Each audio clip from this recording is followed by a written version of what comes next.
Čau, jsme zase zpátky u GTA San Andreas. Takže, jak se máte?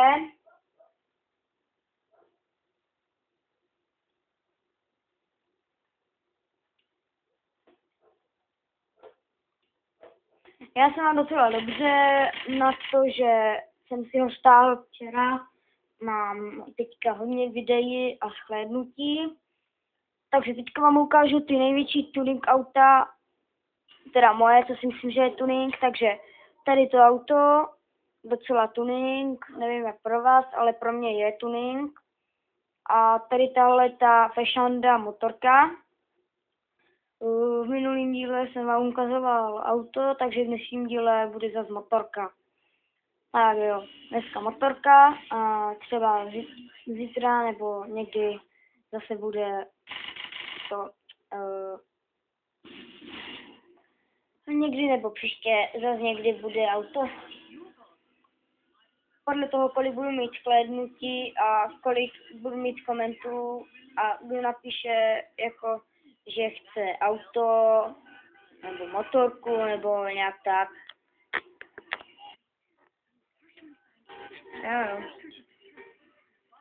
Dneska to mám takový divný, trochu se mi to někdy hekne. Ale když tak se nedivte, že se mi to sekne, to není nic nového. Tahle motorka to roztáhne určitě na 200, je to rychlý, dobře to zatáčí a docela dobře. Sami vidíte, jak to jede. Docela dobrý zvuk.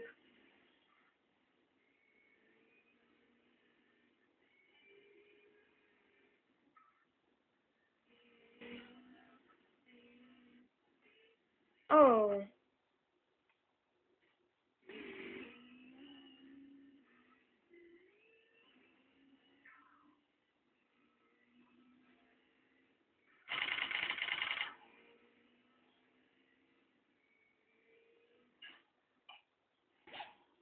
Spadl jsem bazukou.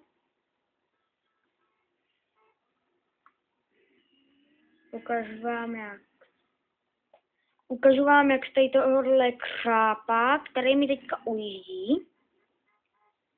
Hajzlík jeden.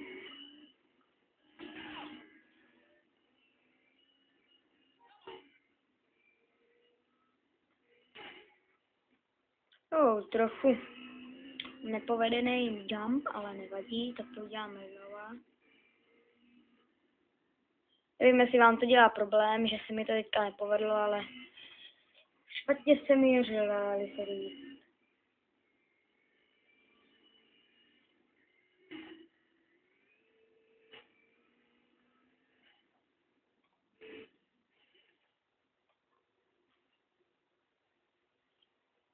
Titanic. Já tomu tam čekám, Titanic.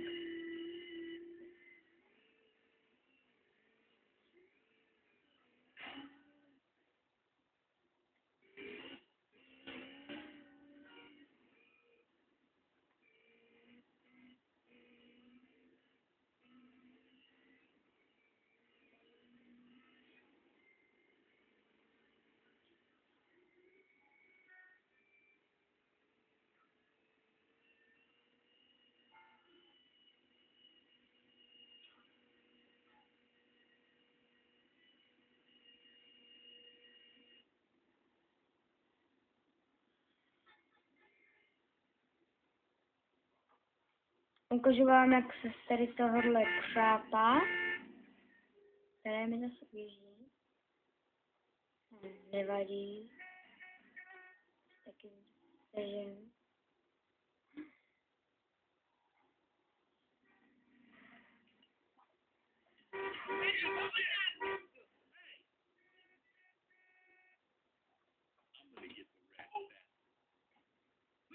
Radati.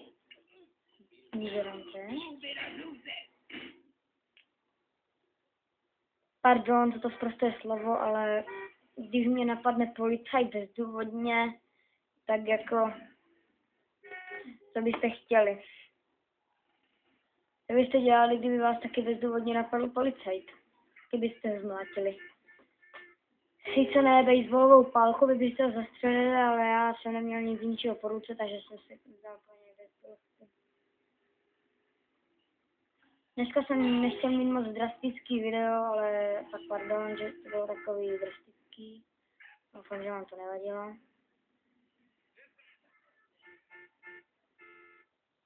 Teď vám například ukážu třeba tak trochu masit.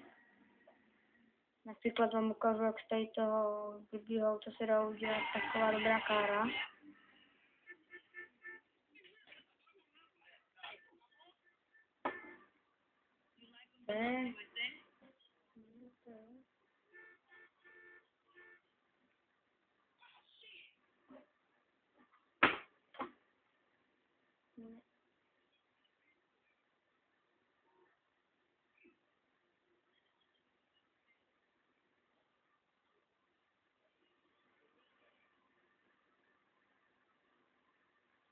Kara, to jede do kopce tak pomalu.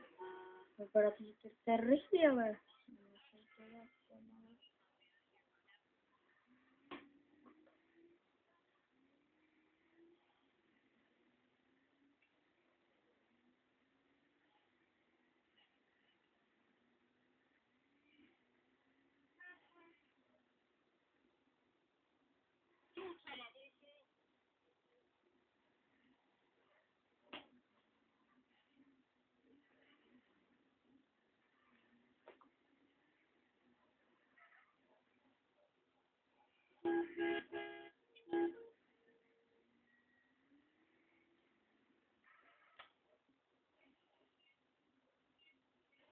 Tu na mapu.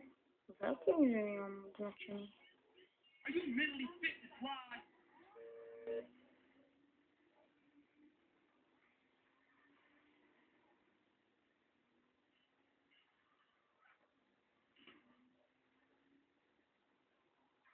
Předtím mi tady někdo psal, že si chci trochu užít zlato.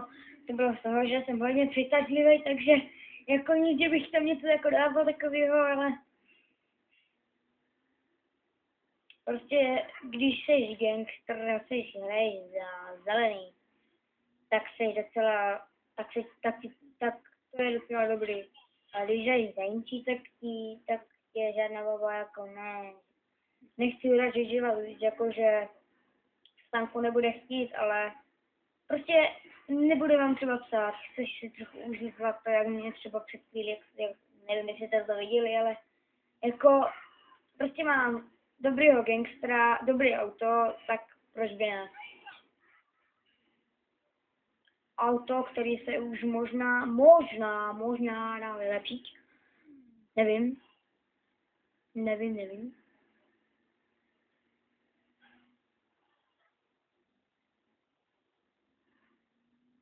Možná jo, možná ne. Ne. Nebo jo? Tady to auto se bohužel vylepšit nedá.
Tohle hydrauliku ne. Tak to by možná okolností. To bude lepší. Pěkný to bylo.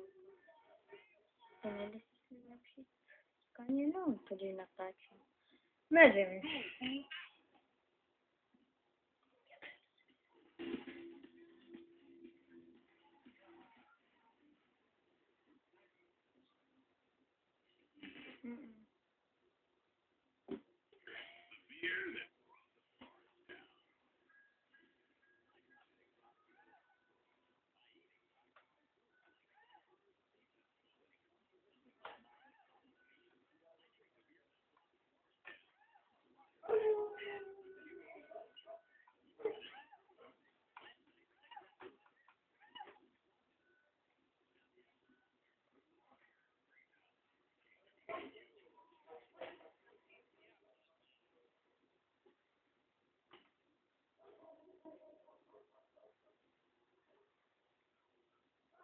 Dáme takovej menší jump.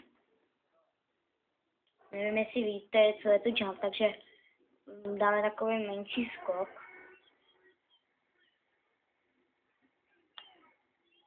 Jump je pro takový ty už borce, co už umí takový vyspělejší kolem 11-12 let jump. Jo. Takové je bohužel život. Tak, musím chvilku počkat, až se mi nabije nitro. A můžeme dát ten jump. Promodit přeskok. Jump. Spíš skok. Tak počkáme si, až vyjdou všechny auta. Nitro stejně ještě není připravený. Ale myslím, že by mohl. Ukažte. Nitro. Jo, teď ne. Tak a vyrazíme na jumping. To je taky vorec. Dávají závody nebo přežíží nebo co dělají.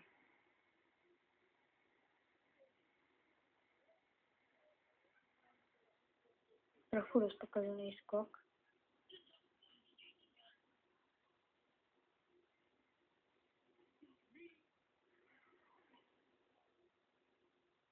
Ale jsem si, že už bychom mohli pro dnešek končit. Poslední jump pro vás.